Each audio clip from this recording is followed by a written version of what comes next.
یہ راز تھا۔ حضور نبی اکرم صلی اللہ علیہ وآلہ وسلم نے یہ جانتے ہوئے کہ وہ تجارت سے جنگی بجٹ بنا کر ریاست مدینہ پہ حملہ کر کے اسلام کو ختم کرنے کا منصوبہ بنا رہے ہیں، لہٰذا آپ نے صحابہ میں سے ایک لشکر کو حکم دیا کہ وہ ان کی اقتصادی ناکہ بندی کریں، اکنامک سینکشنز لگائیں، اور جو ٹریڈ کے راستے تھے اس کی ناکہ بندی کی۔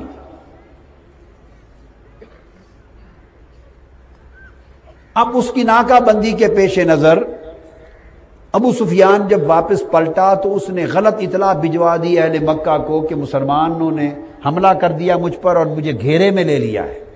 اس کے آدمی نے جا کے کہا، وہ مسلح ہو کر 1000 یا 900 افراد کا لشکر لے کر وہ آ گئے، حملہ کرنے کے لیے تیار ہو کے آ گئے۔ اب کفار کے 2 لشکر بن گئے، ایک 1000 اونٹوں کا مال تجارت کا لدا ہوا، اور دوسرا وہ سرداروں کا لشکر، بڑے بڑے جو سردار تھے، تو دوسرا قریش کا سرداروں کا لشکر آ گیا مکہ معظمہ سے۔ وہ مسلح لشکر تھا لڑائی کے لیے، یہ مال تجارت کا 1000 اونٹوں کا مال کا بھرا ہوا لشکر تھا۔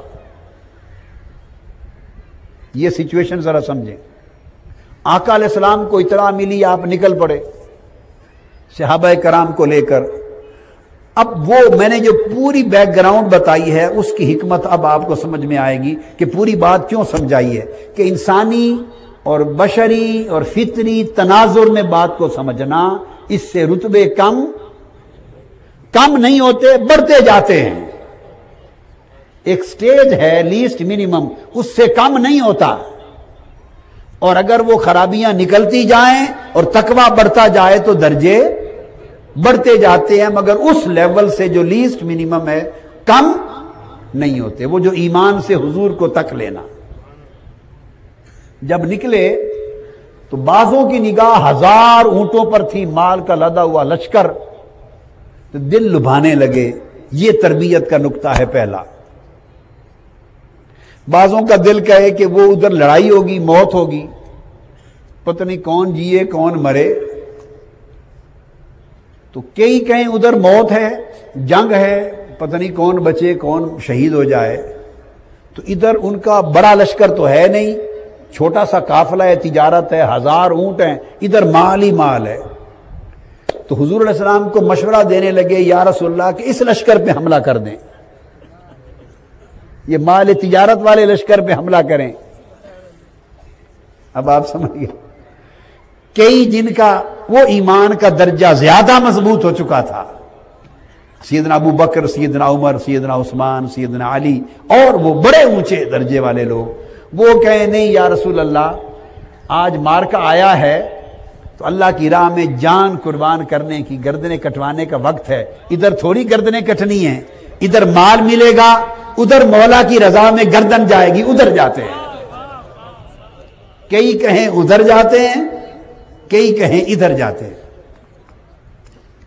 تو جو پہلی بات بتانا چاہتا ہوں وہ یہ کہ آپ اندازہ کر لیں، یہ وہ لوگ تھے کہ جو ہجرت کر کے بھی آ گئے تھے، ہجرت کر کے بھی آ گئے تھے، اور ہجرت کر کے آنے والوں کو سہارا بھی دے دیا تھا، ان حالات میں تکڑے تھے۔ یہ خاص بات ہے، ان حالات میں تکڑے تھے، لیکن جب 1000 اونٹ دیکھے، مال تجارت کا لدے ہوئے 1000 اونٹ دیکھے، تو کئی لرز گئے۔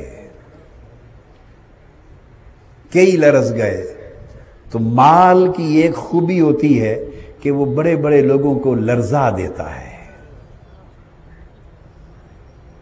مال نہ ہو تو دیکھا ہے کئی نہیں لرزتے، قائم رہتے ہیں، مال پھسلا دیتا ہے۔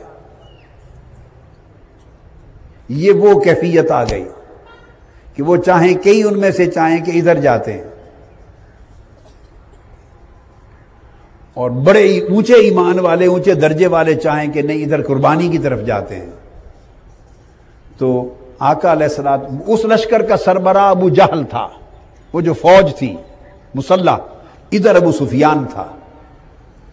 تو اللہ تبارک و تعالیٰ نے وعدہ فرمایا حضور علیہ السلام کو اور آپ نے صحابہ کو بتا دیا، دیکھو بھائی اللہ نے وعدہ کر دیا ہے کہ ان دو لشکروں میں سے ایک لشکر پر تمہاری فتح ہو جائے گی، ایک لشکر پہ تم غالب آ جاؤ گے.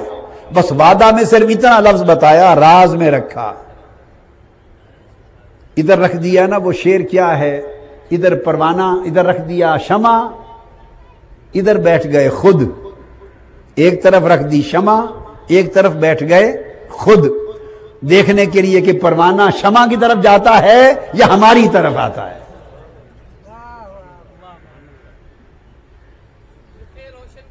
رخ روشن کے آگے رکھ کے شمع وہ یہ کہتے ہیں، رخ روشن کے آگے رکھ کے شمع وہ یہ کہتے ہیں، ادھر جاتا ہے یا ادھر آتا ہے پروانہ، ادھر جاتا ہے یا کہ اس طرف آتا ہے پروانہ. اب امتحان میں ڈال دیا پروانے کو، ادھر جاتا ہے یا ادھر آتا ہے. آقا نے فرمایا وَإِذْ يَعِدُكُمُ اللَّهُ إِحْدَى الطَّائِفَتَيْنِ أَنَّهَا لَكُمْ. بس اتنا فرما دیا. فرمایا اور اللہ نے وعدہ کر دیا کہ ان دو گروہوں اور لشکروں میں سے ایک جماعت پر تمہارا غلبہ ہو جائے گا، تمہارے ہاتھ لگ جائے گی. جب یہ سن لیا کہ ایک پر غلبہ ہو جائے گا، اب اس ایک کا تعین اپنی شوق سے کرنے لگے. انہوں نے کہا وعدہ تو آ گیا ہے کہ ایک پر ہم جیت جائیں گے، تو پھر اسی 1000 اونٹوں والے پر حملہ کر لیں. آپ بات کو سمجھے نا، اللہ نے کہا تھا کہ ایک پر چھا جاؤ گے. اب وہ ایک کون سا ہے؟ ابو سفیان والا ہے یا ابو لہب والا ہے؟ 1000 مال تجارت کے اونٹوں والا لشکر ہے جو قابو ہاتھ میں آئے گا، یا 1000 مسلح فوجیوں کا لشکر ہے جن سے لڑائی ہوگی؟ یہ بات پہنچ گئی اذ یعدکم اللہ، اللہ کا وعدہ آ گیا ہے، اللہ کا وعدہ ہو گیا کہ تم جیت جاؤ گے. جب یہ سنا کہ وعدہ آ گیا ہے جیت جاؤ گے کسی ایک پر، اب وہ ایک کون سا ہے؟ وہ چاہیں کہ اپنی مرضی سے اسی کو جڑ لیں، اسی کو وہ کہ اسی کو ایک بنا لیتے ہیں. 1000 کا اونٹوں والا یہی ایک ہے، دوسرے کہ نہیں اسے ایک بناتے ہیں جہاں جانے جائیں گی. تو پہلا نقطہ یہ سمجھانا مقصود ہے کہ بعض اوقات ایمان کو اتنا مضبوط کرو کہ جب مال نگاہ میں آئے تو دل لرزے نہیں. بس ایمان کو اتنا مضبوط کرو کہ مال جب سامنے آ جائے اور ہاتھوں کے سامنے بھی پڑا ہو تو دل لرز نہ جائے، پھسل نہ جائے، دل یار کی طرف، مولا کی طرف رہے. یہ پہلا نقطہ تھا. اور آگے حضور نے قرآن مجید نے کہا وَتَوَدُّونَ أَنَّ غَيْرَ ذَاتِ الشَّوْكَةِ تَكُونُ لَكُمْ. اور اللہ نے راز بھی کھول دیا اور فرمایا محبوب بتا دو، ہم سب کچھ دیکھنے والے ہیں کہ تم کیا چاہتے تھے. تودون، تم چاہتے تھے وہ جو غیر مسلح لشکر ہے نا تجارت والا، تم چاہتے تھے اسی پر حملہ کریں اور مال ہاتھ میں آ جائے. مگر اللہ کا ارادہ یہ تھا کہ تمہیں بڑے لشکر سے ٹکرا دیں، بڑے لشکر سے ٹکرا دیں. چنانچہ فیصلہ ہوا، آقا علیہ السلام ادھر لے کے چل پڑے. پھر حضور نے مشاورت کی، کتب میں آتا ہے، صحابہ کو بٹھایا اور کہا کہ مشورہ کرتا ہوں کس طرف جانا چاہیے. اس میں سیدنا ابو بکر صدیق نے خطاب کیا، سیدنا فاروق اعظم نے خطاب کیا، پھر یکے بعد دیگر دوسرے صحابہ نے خطاب کیے، ایک ایک نے کر کے خطاب کیے اور عرض کیا یا رسول اللہ ہم سے نہ پوچھیں، آپ ہمیں کہیں سمندر میں کود جائیں، ہم سمندر میں کود جائیں گے، ہماری جانیں آپ کے ہاتھ میں ہیں، جدھر چاہیں لڑا دیں. پھر صحابہ وہ ادھر والے غالب آ گئے، چھاتے چلے گئے. جب حضور کا منشا دیکھا نا، راز یہ تھا، حضور کا منشا سمجھ میں آ گیا کہ حضور ادھر چاہتے ہیں. بس پھسلے ضرور تھے کچھ لوگ، مگر ہو تو حضور کے گئے تھے نا. وہ بشری کمزوری تھی، کمزوری پھسلا رہی تھی. جب منشا یار دیکھا تو ساری کمزوریاں جاتی رہیں، جوش میں آ گئے، عرض کیا آقا جدھر آپ چاہتے ہیں مت پوچھیں، لے چلے لے چلے۔ لہذا خواہش نفس یا طبعی اور بشری کمزوری اور طبیعت کا رجحان ایک طرف اور منشاء یار ایک طرف، حضور کے چہرے کا رجحان ایک طرف، جب دونوں میں موازنہ ہوا تو وہاں انہوں نے نفس کے رجحان کو قربان کر دیا اور حضور کے رجحان کو اپنا لیا۔ پہنچ گئے، آج 16 تاریخ تھی رمضان کی، پڑاؤ کیا، صحابہ کو بھیجا خبر لو کتنے لشکری ہیں، کتنے سپاہی ہیں۔ یہ ایک لطیف نکتہ ہے، آقا علیہ السلام کے طریقے کیا تھے اس لیے بیان کر دوں۔ تو آپ نے 2 صحابہ کو بھیجا، جاؤ ذرا جاسوسی کر لاؤ۔ تو جاسوسی کرتے ہوئے ایک آدمی کو پکڑ کے لے آئے، ایک جوان پکڑ لیا، اس کو لائے، حضور کو پیش کیا۔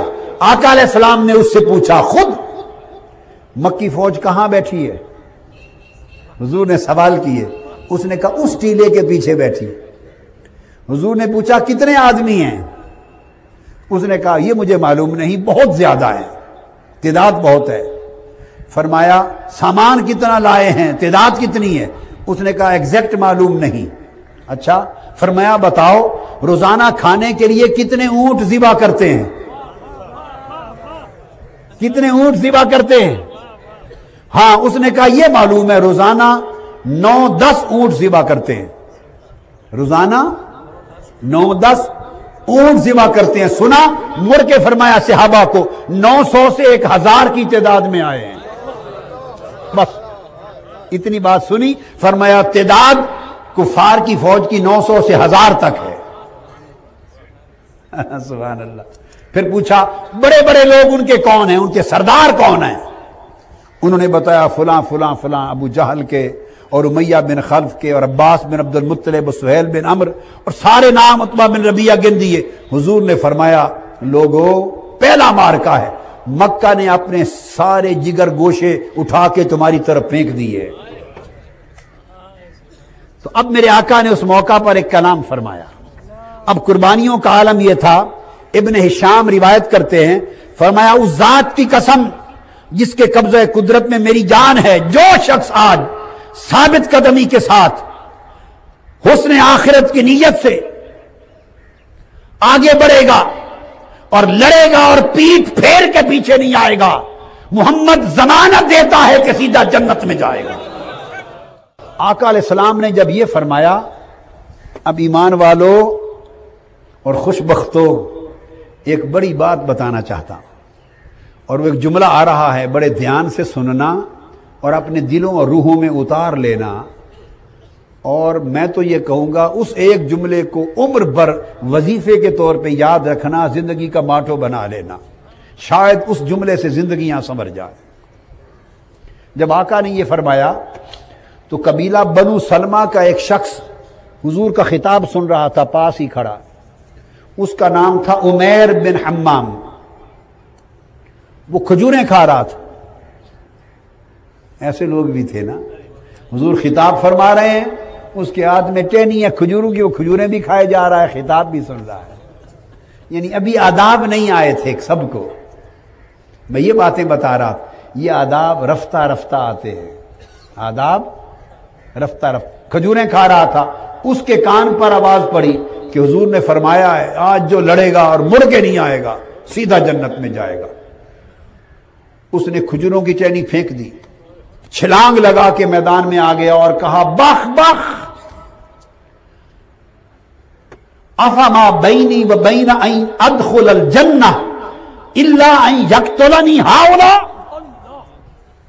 اس نے کہا تعجب ہے، حیرت ہے کہ کیا میرے اور جنت کے درمیان اب صرف اتنا فاصلہ رہ گیا ہے کہ ایک تلوار چلے اور میری گردن کٹ جائے بس؟ ہائے ہائے ہائے۔ اس نے کہا کیا؟ اس نے کہا حیرت ہے، کیا اب مجھ میں اور جنت کے درمیان بس اتنا فاصلہ باقی رہ گیا ہے کہ دشمن کی تلوار چلے اور میری گردن کٹے اور میں جنت میں ہوں گا؟ بس اتنا فاصلہ رہ گیا ہے؟ عرض کی آقا تلوار دے، میں جنت میں جانا چاہتا ہوں۔ یہ جملے بولتے ہوئے کہ بس ایک تلوار کا فاصلہ رہ گیا ہے، میرے اور جنت میں؟ بھائی یہ بولتے ہوئے کودا اور تھوڑی دیر میں خبر آئی یا رسول اللہ وہ شہید ہو گیا۔ فرمایا پہلا شخص جنت میں چلا گیا۔ موت کی لوگوں کسی کو یقین اور خبر نہیں ہے کہ کب آ جائے، کس کو یقین ہے کہ ہم اتنے سال جی لیں گے، اور کس کو یقین ہے کہ ہم آج شام تک بھی نہیں جی سکیں گے۔ فاصلے بہت زیادہ بھی ہیں اور فاصلے بہت کم بھی ہیں۔ اس سے منہ پھیرے رکھیں تو پھر فاصلہ بہت زیادہ ہے جنت میں اور ہمارے درمیان، اور اگر منہ اس کی طرف کر لے اور اپنے ذوق بدل دیں، اپنی ترجیحات بدل دیں اور منہ اس کی طرف پھیر لیں، بس ہم بدل جائیں۔ میں اب لفظ بولوں گا کہ ہم میں اور جنت میں اتنا فاصلہ رہ گیا ہے کہ ہم بدل جائیں، بس اگر ہم بدل جائیں تو جنت آپ کی منتظر ہے، جنت آپ کی منتظر ہے، اللہ کی رضا آپ کی منتظر ہے۔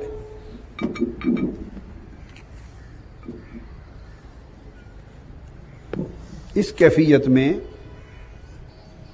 اللہ رب العزت نے فرمایا، پھر وہ غزوہ بدر ہو گیا،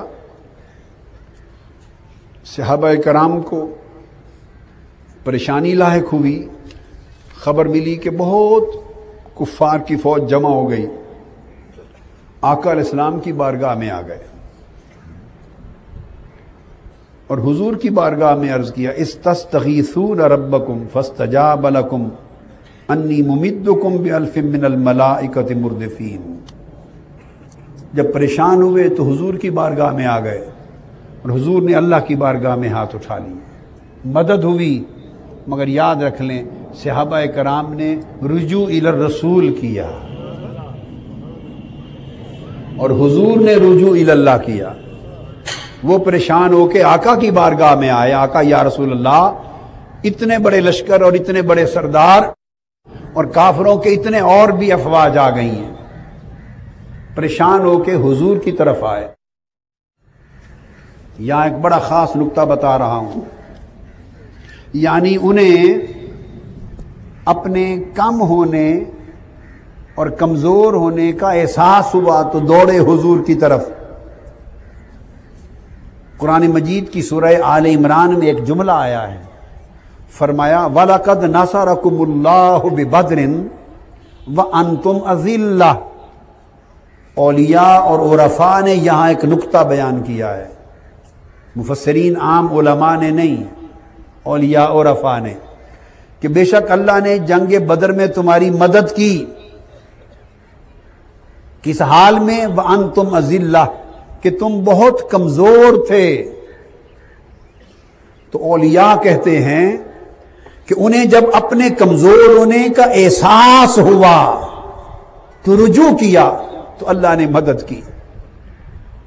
تو اولیاء راز بتاتے ہیں کہ اللہ کی مدد چاہو، طاقت چاہو تو اپنے کمزور ہونے کی معرفت پیدا کرو۔ ہائے ہائے ہائے، جانو کہ کمزور ہیں ہم، کچھ نہیں، پھر مدد کرے گا۔ اگر علم چاہو تو اپنے جاہل ہونے کا یقین پیدا کرو، اگر عزت چاہو تو اپنے حقیر اور کمینہ ہونے کا یقین پیدا کرو کہ میں تو حقیر ہوں، پلید رتبہ ہوں، گناہگار بدکار سیاہکار ہوں، کچھ نہیں ہوں، بے عزت ہوں۔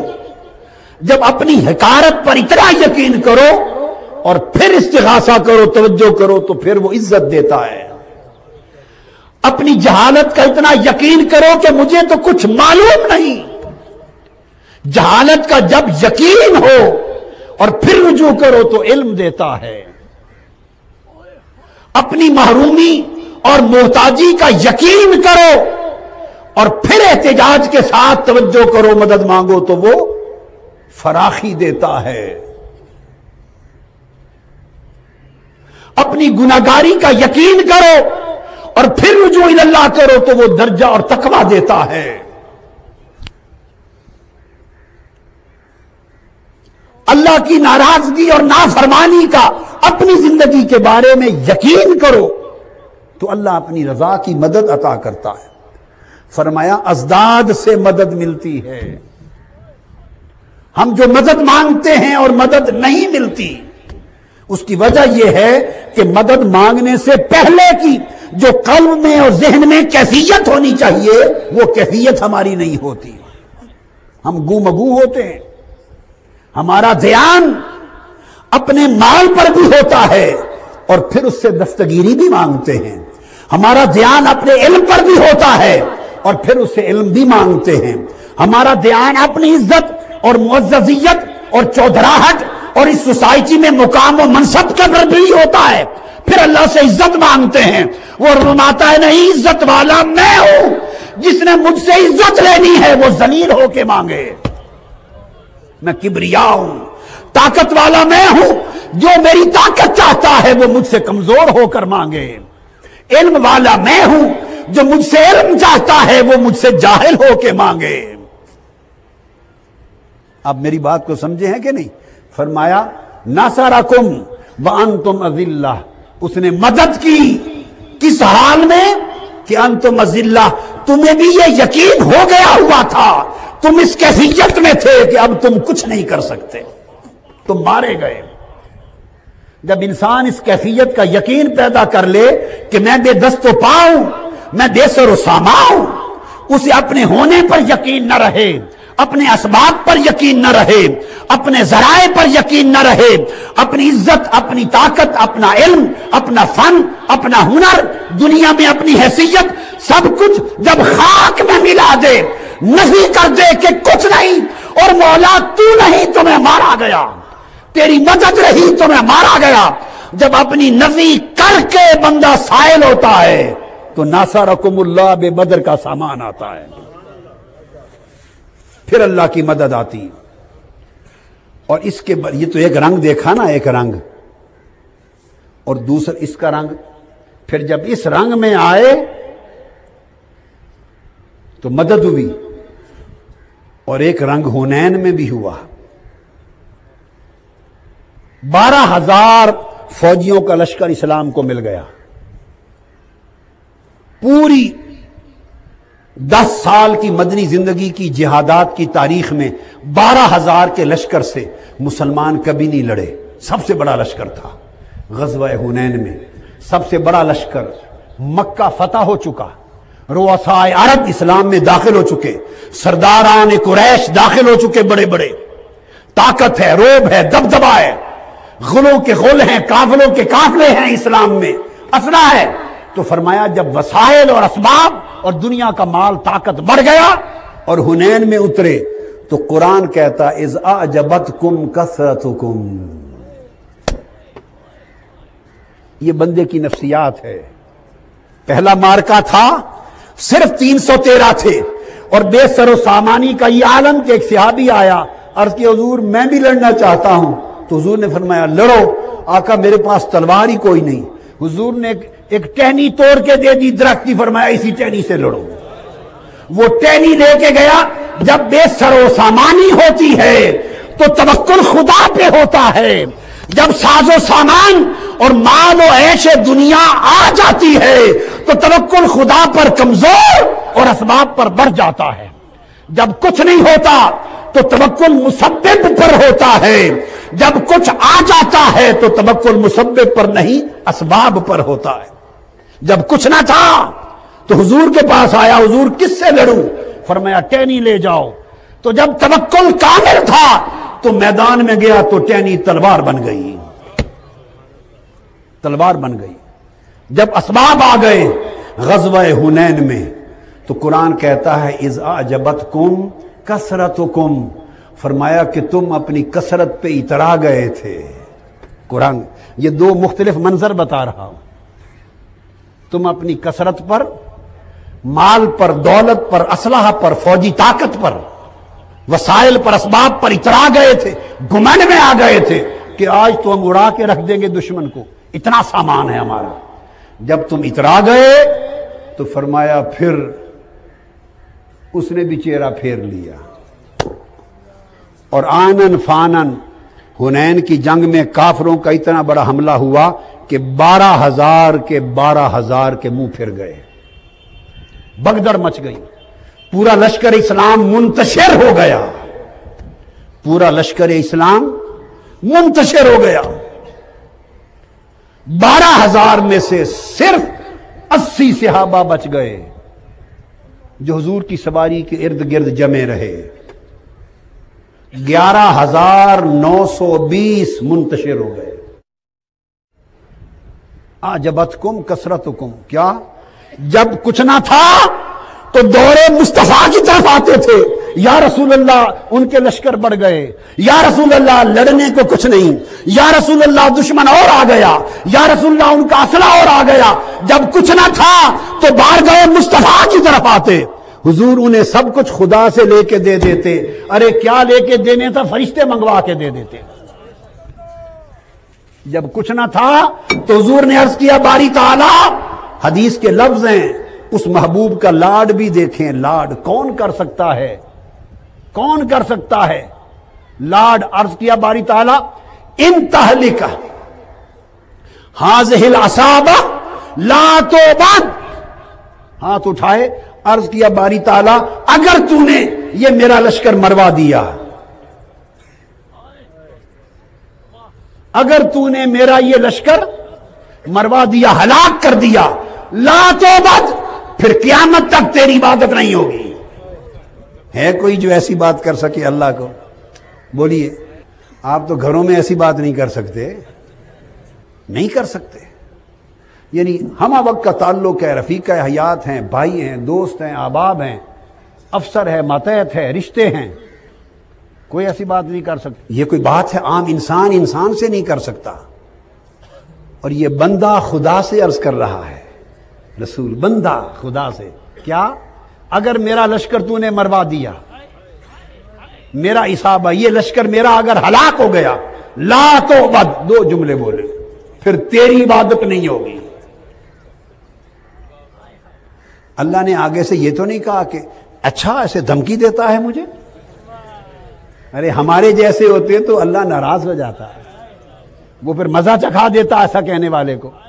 ہمارے جیسے ہوتے تو جملہ سنتا اللہ، یہ جملہ سنتا ہے؟ نہیں نہیں، نہ سنتا، لا توبت کہہ دیا۔ تو اللہ نے فرمایا محبوب پھر کیا چاہتے ہو؟ میرے فرشتے، میرے صحابہ پریشان ہیں، کہتے ہیں ہم تھوڑے ہیں، کافر زیادہ ہیں، تو فرشتے بھیج دے۔ اس نے کہا فرشتوں کو بھئی وردیاں پہن لو، اسلحے اٹھا لو، فوجی وردیاں پہن لو۔ پتہ نہیں ان کے پاس تھی بھی یا نہیں، فرشتوں کے پاس فوجی وردیاں کہاں سے؟ امامے سر پہ رکھوا دیے سفید، اور حضرت جبرائیل کو بتایا، فرمایا تو کمانڈر ان چیف بن جا، اور تو زرد امامہ پہن لیتا کہ کمانڈر کا پتہ چلے، تلواریں لو، سواریاں گھوڑے پکڑو، 1000 فرشتے اتار دیے۔ استستغیثون ربکم فاستجاب لکم انی ممدکم بألف من الملائکۃ مردفین، انفال سورت کی آیت نمبر 9 میں۔ صحابہ پھر پریشان ہو گئے، خبر ملی کہ کچھ اور قبیلے اور سردار بھی فوجیں لے کر کافروں کی مدد کے لیے آ رہے ہیں۔ بتا رہا ہوں جب کچھ نہ تھا تو دوڑے دوڑے حضور کی طرف آتے تھے۔ میں نکتہ یہ سمجھا رہا ہوں، جب احساس تھا کہ ہم قلیل ہیں، احساس تھا کہ ہم حقیر ہیں، احساس تھا کہ ہم کمزور ہیں، طاقت کہیں اور سے ملے گی تو حضور کی طرف دوڑتے تھے، رجوع الی رسول کرتے تھے۔ جب حضور کی طرف رجوع کرتے تو 1000 فرشتے منگوا کے دے دیے، پھر پریشان ہوئے، پھر دوڑے۔ اب آگے قرآن کہتا ہے پھر دوڑے، تو پھر اللہ سے بھی عرض نہیں کیا۔ جب دیکھا صحابہ پریشان ہیں، قرآن کہتا ہے استقول للمؤمنین الن یکفیکم من یمدکم ربکم بثلاثۃ آلاف من الملائکۃ منزلین۔ اب فرمایا سورہ آل عمران آیت 124 میں، باری تعالیٰ پہلے تو عرض کیا تھا تو نے، تو میں نے 1000 فرشتے بھیج دیے، اور فرمایا وہ بھی تو یاد کر ہمارا کرم۔ جب آپ کے صحابی پھر پریشان ہو کے آپ کے پاس دوڑے ہوئے آئے، آپ نے ان کی تسلی کے لیے ہمیں پوچھا ہی نہیں، ہمیں پوچھا ہی نہیں۔ اذ تقول للمؤمنین، تو نے خود ہی مومنوں سے کہہ دیا بھئی اگر 3000 فرشتے آ جائیں تو کافی ہیں۔ میں نے حکم جاری کر دیا تھا، 1000 کا تقدیر بنا دی تھی، تو فرشتوں کو خبر پہنچی مولا تیرے حبیب نے 3000 کا آرڈر جاری کر دیا، اب کیا کریں؟ 1000 کے آرڈر پر عمل ہوگا یا 3000 پر؟ تو رب نے کہا کہ میرا آرڈر اور میرے مصطفیٰ کے آرڈر کوئی 2 آرڈر ہیں؟ تو میرے محبوب نے 3000 کہہ دی ہیں، 2 بھی میرا ہی کہنا ہے۔ اب 3000 وردیاں پہن لو، تلواریں اٹھا لو، 3000 آ گئے۔ ابھی وہ اترتے ہی پھرتے تھے، 3000 قطاریں بن رہی تھی۔ صحابہ کی چونکہ پہلی جنگ تھی نا، پہلی جنگ تھی، مارکا پہلے کبھی لڑے ہی نہیں تھے، تو بار بار گھبرا جاتے تھے۔ یہ بشری اور انسانی میٹرز ہیں، پہلی بھرتی تھی، ابھی لڑائی کا ابھی تجربہ ہی نہیں تھا، پھر اور خبر ملی اور آ گئے، پھر دوڑے حضور کی طرف آئے۔ نکتہ یہ کہ جب احساس تھا کہ ہم کچھ نہیں تو حضور کی طرف دوڑے آتے تھے، پھر حضور نے 3000 کروا دیے، پھر دوڑے آئے، آقا اور زیادہ آ گئے دشمن کے، تو آگے قرآن کہتا ہے میرے محبوب پھر آپ نے کہہ دیا ھذا یمددکم ربکم بخمسۃ آلاف من الملائکۃ مسومین، پھر آپ نے کہہ دیا کہ تم ثابت قدم رہو، ڈرو نہیں، 5000 فرشتے آ جائیں گے۔ تو پہلا آرڈر 1000 کا تھا، وہ منسوخ ہو گیا، 3000 کا آ گیا، 3 کا منسوخ ہوا، ابھی پورے نہیں ہوئے تھے تو 5000 آ گئے۔ تو محبوب جو جو بولتے گئے تعداد بڑھتی گئی۔ قرآن کا بیان تو ختم ہوا، یہاں میرا وجدان یہ کہتا ہے اس رب کی عزت کی قسم جس نے 1000 سے 3000 فرشتے کیے اور جس نے 3 سے 5000 کر دیے، اس کی عزت کی قسم اگر حضور یہ فرما دیتے کہ سارے فرشتے آ جائیں گے تو ساری آسمانی کائنات خالی ہو جاتی اور کل ملائکہ میدان بدر میں اتر آتے۔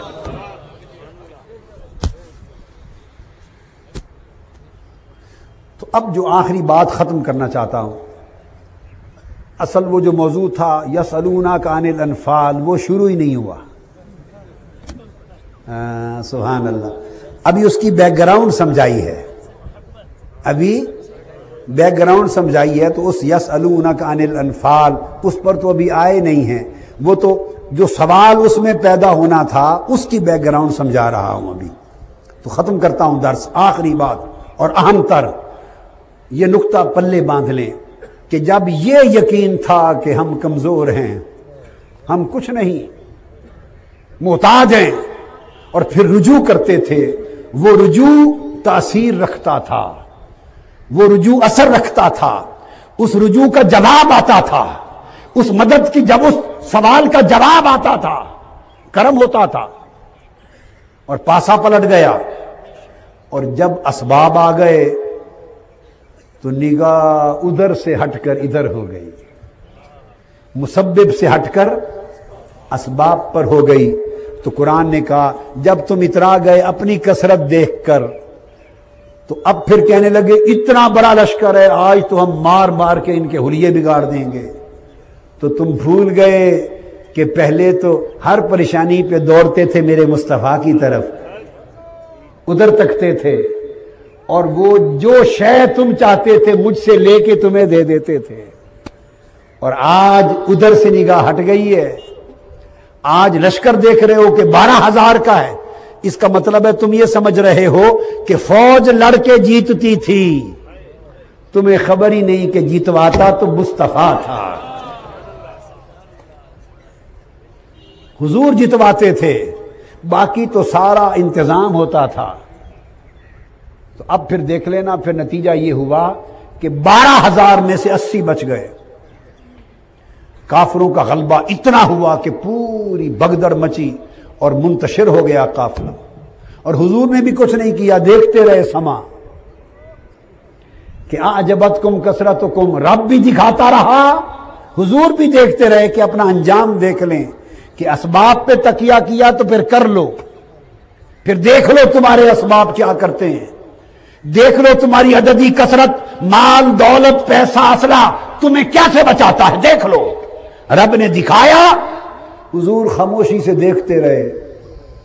جب شکست ہو گئی ایک طرح کی ایک مرحلہ شکست کا پیدا ہو گیا، 80 بچ گئے، کیا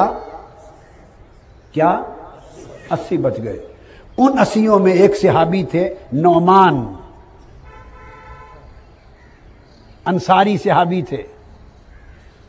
یہ وہ تھے کہ انہوں نے جب حضرت علی شیر خدا اور سیدہ فاطمہ زہرا کی شادی ہوئی تو حضور نے فرمایا علی گھر لے لو، اور تو انہوں نے اپنا گھر جو لیا تو وہ حضور کے حجرے سے ذرا دور مسجد کے اس طرف تھا. حضور چاہتے تھے کہ ہر وقت آتے جاتے فاطمہ کو دیکھا کروں، تو دل میں تھا گھر قریب لے، تو قریب نہیں ملا. حضرت نعمان کو پتا چلا، انصاری کو، عرض کیا یا رسول اللہ میرا گھر جو آپ کے حجرے کے قریب ہے یہ لے لے فاطمہ کے لیے.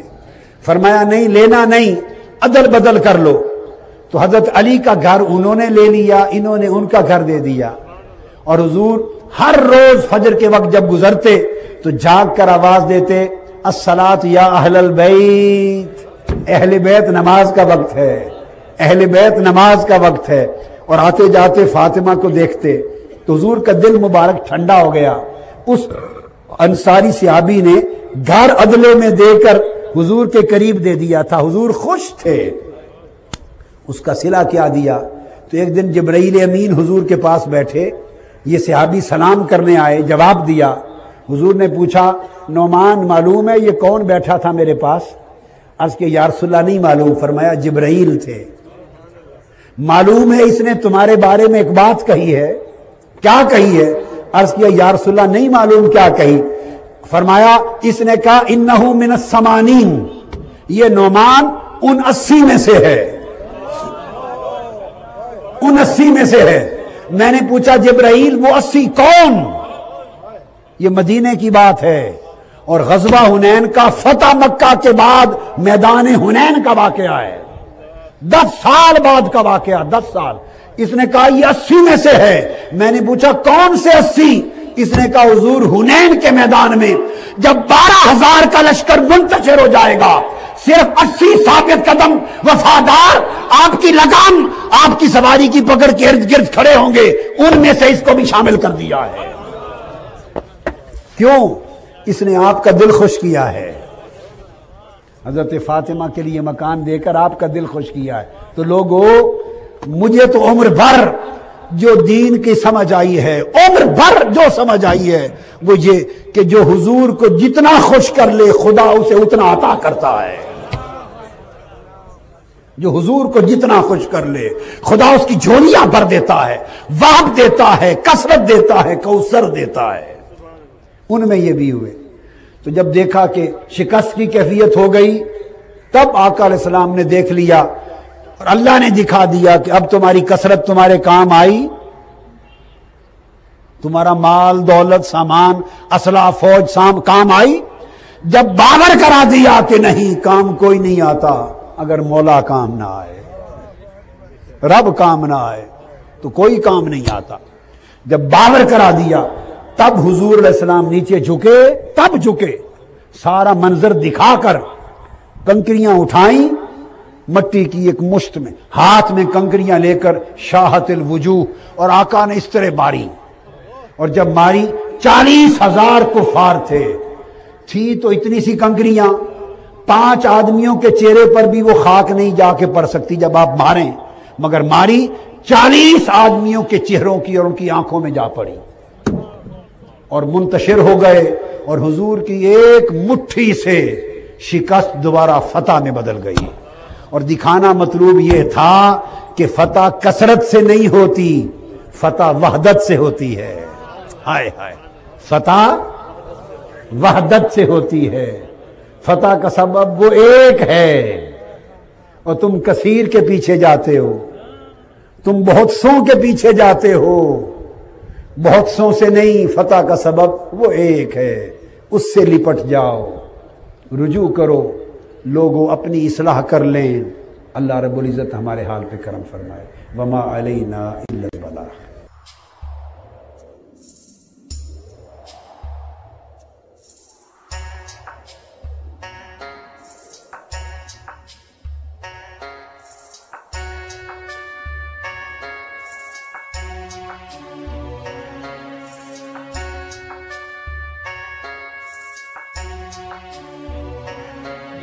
رسول اللہ یا رسول اللہ یا حبیب اللہ، یا رسول اللہ یا حبیب اللہ، یا رسول اللہ یا حبیب اللہ۔ تیرے ہوتے جنم لیا ہوتا، پھر کبھی تو تجھے ملا